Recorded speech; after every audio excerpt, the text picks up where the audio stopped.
Greetings everyone. Today we will start exercise 2.1. This is the chapter of division. ये बेटा division का chapter है। हम मल्टीप्लिकेशन कंप्लीट कर चुके हैं, अब हम डिवीज़न करेंगे।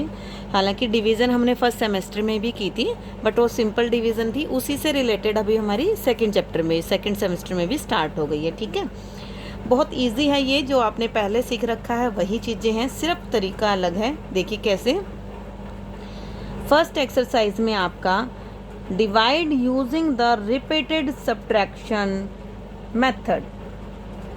रिपीटेड मतलब रिपीट करना, किसी चीज़ को बार बार रिपीट करना।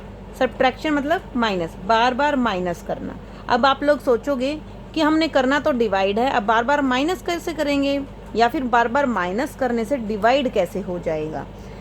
देखो, अगर हम सिंपल लिख दें 10 डिवाइड 2, तो बेटा क्या करते हैं हम लोग, हमें पता है जब हम इस तरीके से लिखते हैं तो इसका मतलब होता है कि 10 की टेबल में 2 की टेबल में 10 कहाँ आता है, कहाँ आता है बेटा, 5 पर। इसी तरीके से अगर हम लिखें 10 डिवाइड 5, इट मीन्स 5 की टेबल में 10 कब आता है, 2 पे। ये भी हमारी क्या है, डिवीज़न। लेकिन अगर एक्चुअल में हम देखें तो इसको हम रिपीटेड यानी बार बार माइनस करने के बाद भी ऐसा कर सकते हैं। कैसे, 5 की टेबल है, उसको हमने 2 बार किया तो 10 आ गया। ठीक है, तो हम क्या करेंगे, हमने 10 को ऐसे लिखा, इसमें से 5 की टेबल में देखना है ना, तो पहले आप इसमें से 5 माइनस कर दो। ठीक है, 10 में से 5 माइनस करोगे, क्या बचा, 5 है ना। अब 5 में से दोबारा से 5 माइनस कर दो, अब क्या बचा, 0। इट मीन्स फर्स्ट टाइम किया तो 5 आया, सेकंड टाइम किया तो 0 आया। इसका मतलब सेकंड टाइम करने पे ये पूरा कंप्लीट डिवाइड हो गया। तो हमारा आंसर क्या आ जाएगा, 2। और यहाँ पर भी हमारा आंसर क्या है, 2। ठीक है, इसका मतलब क्या है, चाहे आप इस तरीके से करें या आप इस तरीके से, दोनों ही ठीक हैं, बट इसको बोलते हैं रिपीटेड सब्ट्रैक्शन मेथड। ठीक है, और ये क्या होगा, हमारा डिवीज़न मेथड। ठीक है ना। तो ये वाली जो एक्सरसाइज है हमने रिपीटेड सब्ट्रैक्शन से करनी है, मतलब बार बार हम उसको माइनस करते रहेंगे जब तक कि 0 ना आ जाए।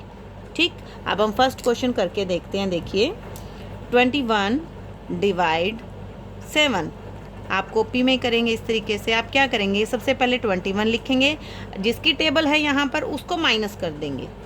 ठीक है, 21 में से 7 माइनस किया, कितना आएगा बेटा, 14। ठीक है, ये आपका फर्स्ट टाइम आ गया 14। अब 14 को आप दोबारा लिख दीजिए, अब इसमें से 7 फिर माइनस कीजिए।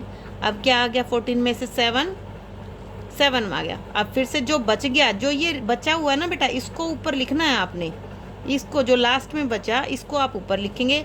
फिर से 7 में से 7 माइनस करेंगे, अब क्या आ गया, 0। और ये कौन सा टाइम है, 3 टाइम। ठीक है, फर्स्ट, सेकंड और थर्ड। इसका मतलब थर्ड टाइम जब हमने माइनस किया तो हमारा आंसर क्या आ गया, 0। ठीक, तो इसका मतलब आंसर हमारा क्या आया, 21 डिवाइड 7। जब हम करेंगे तो आंसर क्या आएगा हमारा, 3।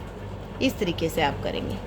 ठीक है बेटा, आपने सारे क्वेश्चन सेम करने हैं अपनी फेयर कॉपी में। क्लियर। चलो एक और मैं करके दिखा देती हूँ आपको, बाकी सारे आप करेंगे। ये करें, 6th क्वेश्चन है जैसे 15 डिवाइड 3। तो सबसे पहले 15 में से 3 माइनस करो, पहले क्या आया, 12। अब 12 को फिर से ऊपर लिखो, इसमें से फिर 3 माइनस करो, अब क्या आ गया, 9। अब फिर से 9 को ऊपर रखो, 3 फिर माइनस करो, अब क्या आ गया, 6। ठीक है, अब 6 को फिर ऊपर रखो, फिर 3 लिखो माइनस, अब क्या बचा, 3। अब फिर से 3 ऊपर लिखो, 3 माइनस करो, क्या बचा, 0। तो देखो फर्स्ट, सेकंड, थर्ड, फोर्थ और फिफ्थ, जब हम 5 बार माइनस किया तब 0 आया। तो हमारा आंसर क्या आएगा, 15 divide 3 is equal to 5 answer. और वैसे भी देखो 15 डिवाइड 3, इसका मतलब 3 की टेबल में 15 कब आता है, 5 पे। ठीक है, तो आंसर हमारा सेम आता है हर एक मेथड में। ठीक है, सिर्फ तरीके अलग हो जाते हैं बट आंसर हमेशा सेम रहेगा। क्लियर बेटा? तो आपको इस तरीके से अपनी फेयर कॉपी में ये 10 क्वेश्चंस करने हैं।